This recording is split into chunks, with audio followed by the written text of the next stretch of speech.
Hello everybody, this is Unit 3, Day 8, and we're doing constructions with triangles, but Part 2.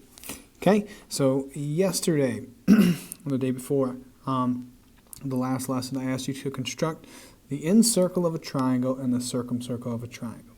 Okay, these two constructions will play a part in the introduction on the next two. Okay, so the other day I had you finding, well, there was a couple of things I had you do, okay? I had you draw a triangle. Oops, let me get a different color here. A triangle,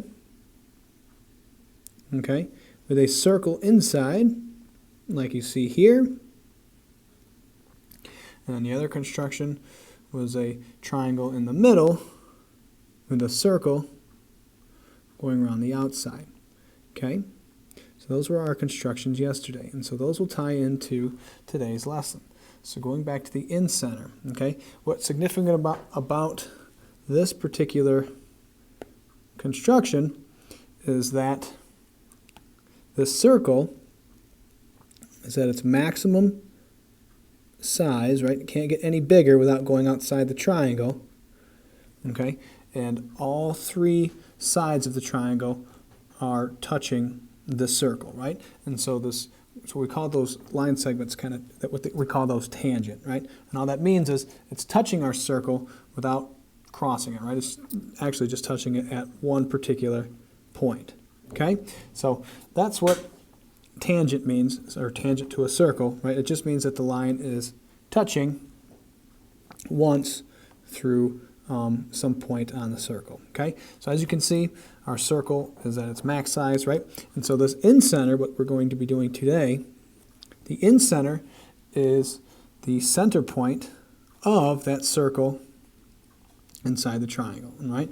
More importantly, the in-center of the triangle is the point where the angle bisectors intersect. So in yesterday's construction, you guys were finding the angle bisectors and then finding the point where those intersect and then drawing your circle. Okay, so today we are just strictly finding that point, which would be the center of that circle inside your triangle, right? So the in-center is just the point where all the angle bisectors intersect. Okay, and as you can read below, it says the in-center is also the center of the triangle's incircle, which is the largest circle that will fit inside the triangle. Okay, so that is what the in-center is, right?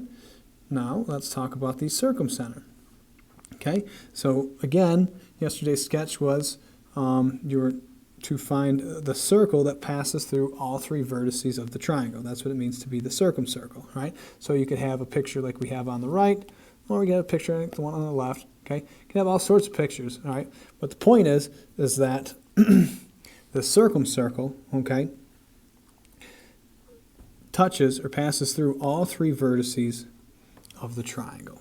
Okay, so what we're going to be doing today is we're going to be finding the circumcenter, which is the center of that particular circle.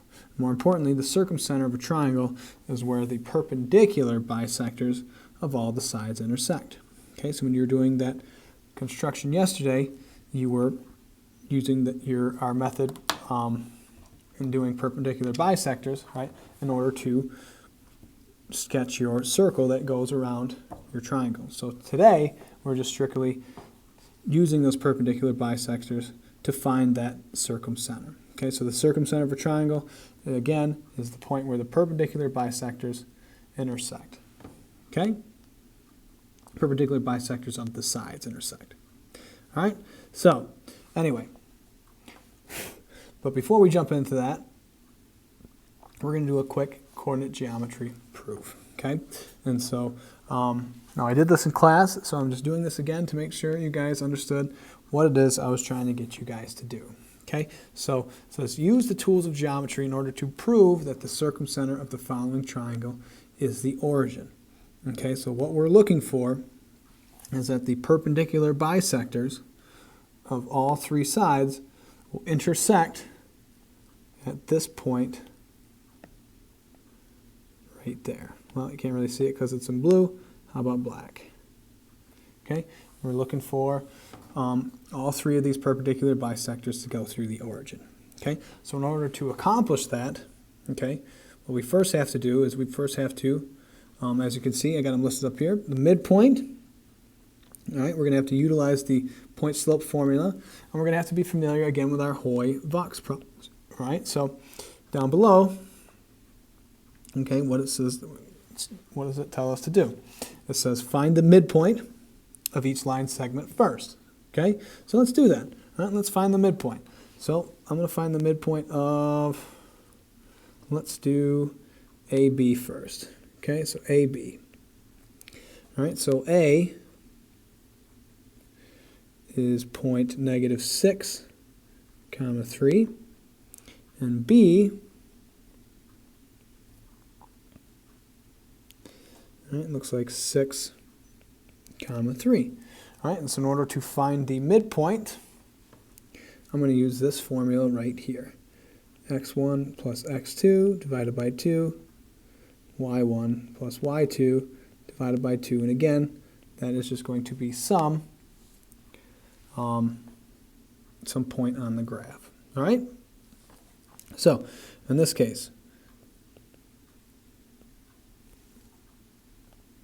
I hate having to zoom in and zoom back out, but I guess it's just going to have to be done.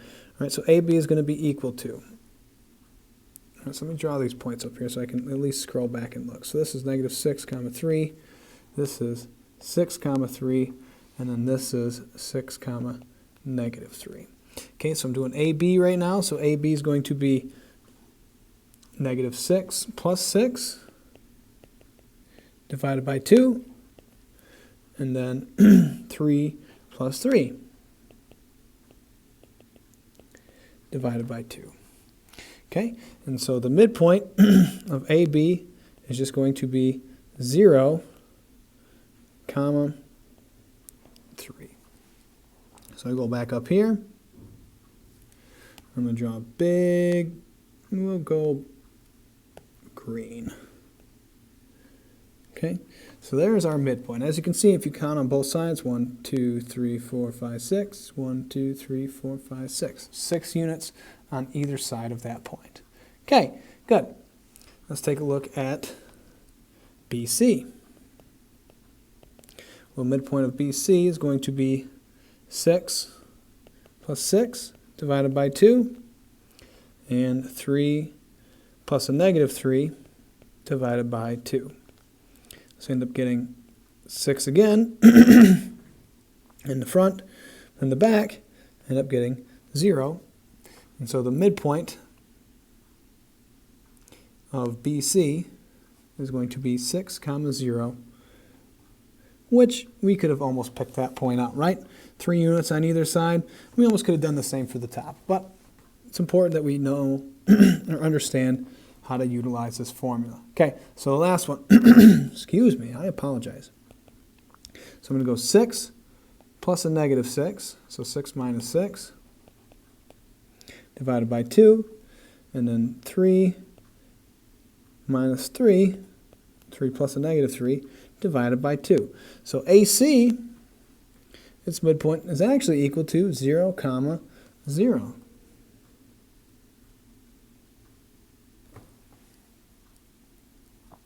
So there's all 3 of our midpoints. Okay, now let's talk about finding the slope. Okay, so that's why I mentioned Hoy-Vox in the beginning, because AB, the slope of AB is just going to be 0.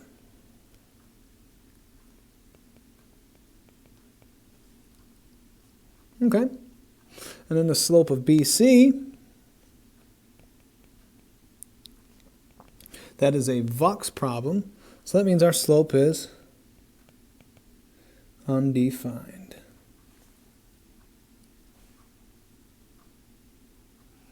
Okay, so the only one we really have to do some work for is AC. So in order to find that slope, we're going to have to use the point slope formula. Okay, so in this case, we're trying to find the slope. So I'm going to use these 2 points instead. So I'm going to go y2 minus y1 over x2 minus x1. Label these x1, y1, x2, y2.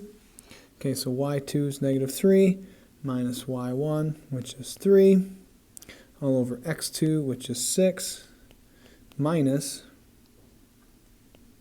negative 6. So we get a negative 6 all over a positive 12, which is a negative 1/2. Okay, that's the slope of AC.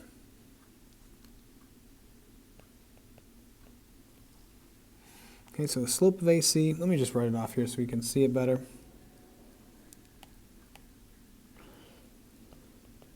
Slope is a negative 1/2. Okay, so it's our next few steps. Okay, so now we got to come up with the perpendicular bisector, come up with the equation perpendicular to each line segment passing through the midpoint. Okay, so because AB is a horizontal line, okay, the only line that's perpendicular to a horizontal is a vertical.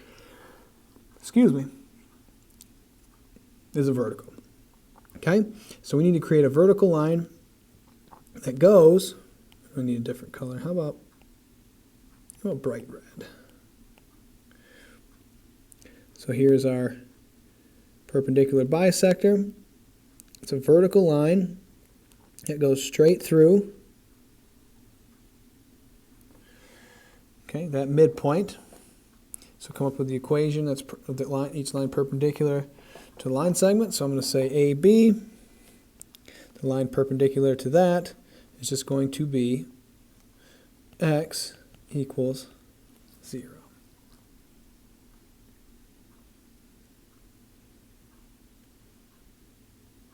Okay, next one. I'm going to go BC. All right, well, that's a Vux problem. All right, so we're going to need a horizontal line going through that midpoint. So here's our horizontal line going through our midpoint.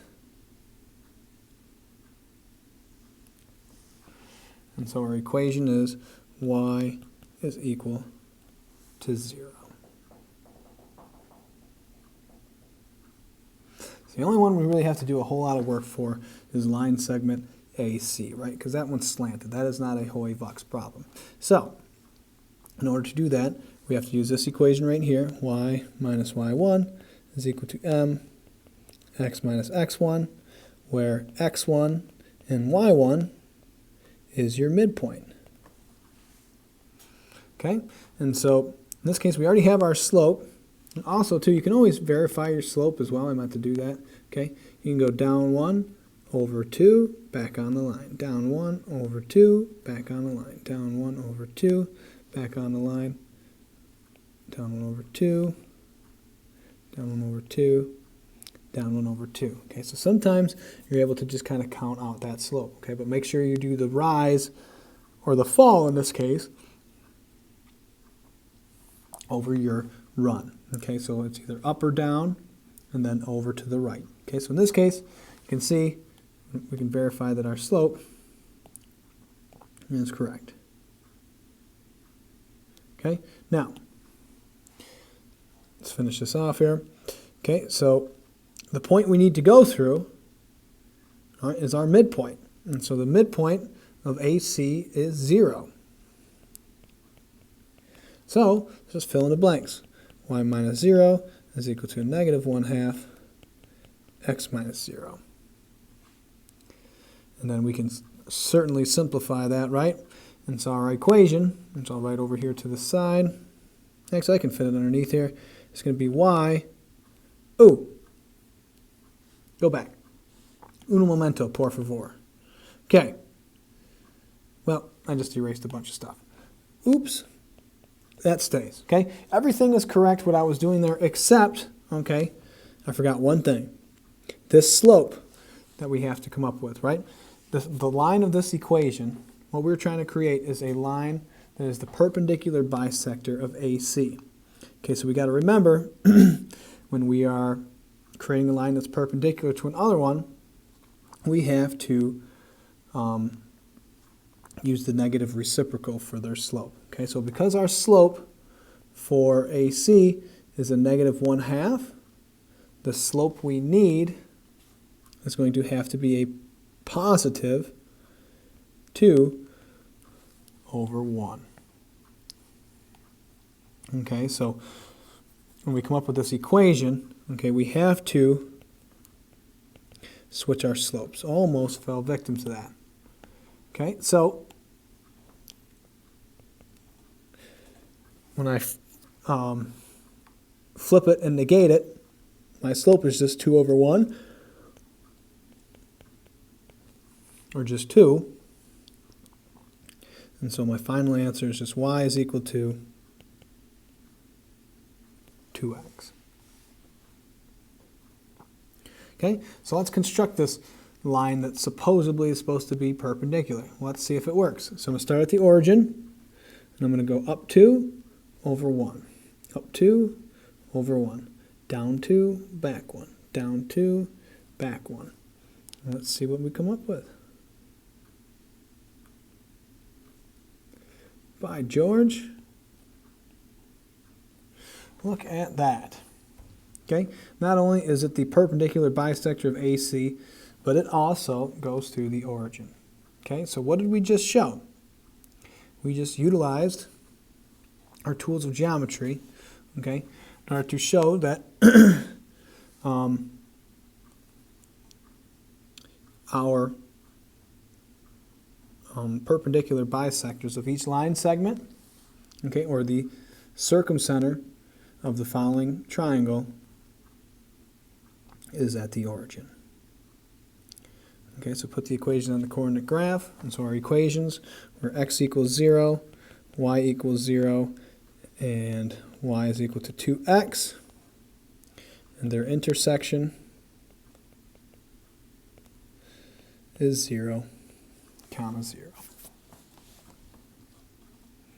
Okay, so we found the midpoint, found each one of their slopes, created equations that were perpendicular to those line segments based off of those slopes, and then drew them on the graph. Okay, so your homework tonight is to try this same exact process for number 1, but then I also would like you to try these two constructions, which involve finding the incenter and finding the circumcenter. Okay, so I'm going to upload this video. Good luck, everybody. Hopefully this helps. And I'll see you guys in class.